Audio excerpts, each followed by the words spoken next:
Hello ladies and gentlemen, this is Bridget Ann and I'm coming to you from Paving Path International. We are so happy to be with you all again today. Hi guys, this is Florence. How are you doing? Hope you had a nice weekend. Looking forward to a wonderful week. Yes, so one thing we have noticed in the life of most great men and women is the aspect of consistency. We've realized that most of these people that we really admire, they are consistent with whatever it is they are doing to achieve their goals. And this is something that we ourselves have implemented in our work, in the things we do, that has really produced results, the aspect of consistency. So today we want to share with you all on how to become consistent. You know, it's one thing to know that you have to be consistent, and it's another thing to actually be consistent in achieving your goals. So today, the first point, we have 4 points for you today, and the first point we want to share with you is creating a ritual for yourself. You know, ritual is not like, ritual is something that you do, you know, something you do with a lot of discipline. You do every day at a particular time, every year after year, is called ritual. You actually, like for example, waking up at 5 o'clock, praying until 5:30 every day, going out for sports from 5:30 to 6 o'clock at a particular time is your ritual. Taking your bath at a particular time is your ritual. And what having a ritual, what it does is that it naturally pushes up the things that are very important, because most of what we do to-do lists, and on that to-do list we have a lot of things that are not very important, that will not support us in achieving our goal. But when you have a ritual, what it does is it pushes up those things that are very important for you to do to achieve your goal, and it makes you to do them because your time is fixed. You're very disciplined with your time, you're very conscious, you're very attentive, you are present with whatever it is you're doing. So create a ritual so it can help you to be consistent and you be able to achieve your goals with having a ritual. That's right. And even after we've created a ritual for those things that we've identified to be important and crucial to us achieving our goal, you know, things could happen sometimes, and sometimes they fall by the wayside. So another key ingredient that we have identified as something that could really help us stay on course is having an accountability partner.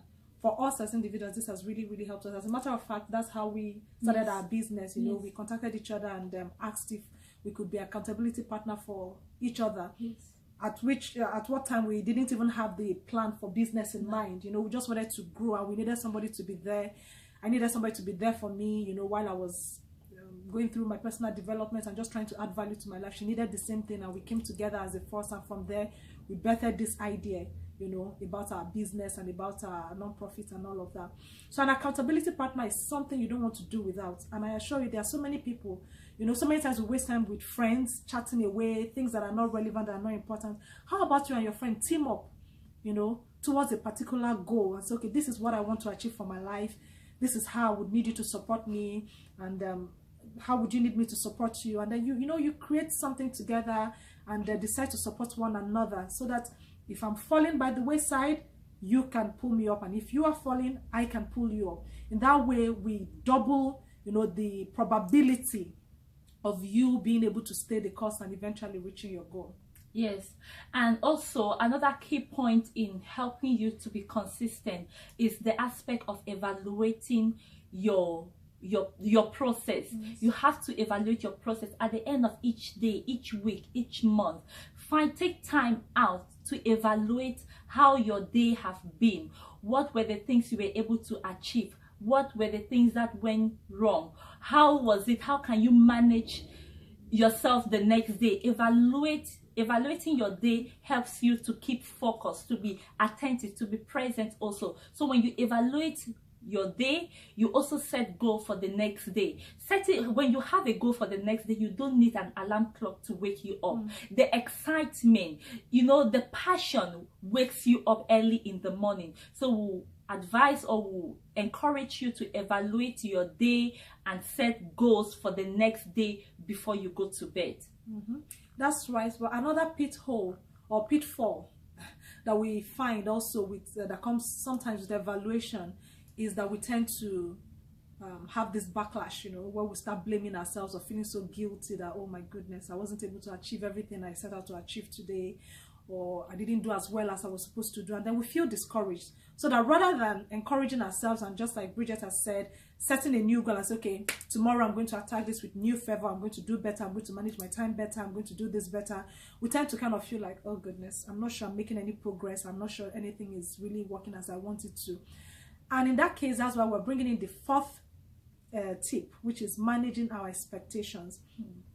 Somebody we admire greatly once said that we tend to overestimate what we could achieve in a day or in a year, and then underestimate what we could achieve over a long period of time, maybe say 10 years or 5 years. So sometimes we have to really understand that we need to show ourselves some understanding and some compassion, just like we'll show to a friend who we love or we care about, when we're encouraging the person, don't you worry, just tomorrow is another day, just pick up from where you stopped today and then try to do better tomorrow. We need to tell ourselves that too. Manage your expectations. Yes, you are not able to do so much today, but you did something great.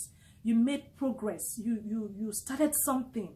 You thought about something. You've made progress. So just be happy, be content with what you did, and then plan on doing better tomorrow. And know that at the beginning, it's not so much of how many times we do something or how much we're able to achieve that's important, but consistency, like what we're saying, is just like, being consistent, even if it's with one thing, but doing it. Make sure that today you do it, tomorrow you do it, and then in that way, over a long period of time, it just builds up. That's the way anything is built. If you want to build wealth, it has to start little by little. You want to build a business, it's one step at a time, one foot after the other. So manage your expectations. Don't let your the things you're not able to achieve or your disappointment, don't let them drag you down. Rather, let them be an encouragement to you and provide for you direction for the next move or the next step to take.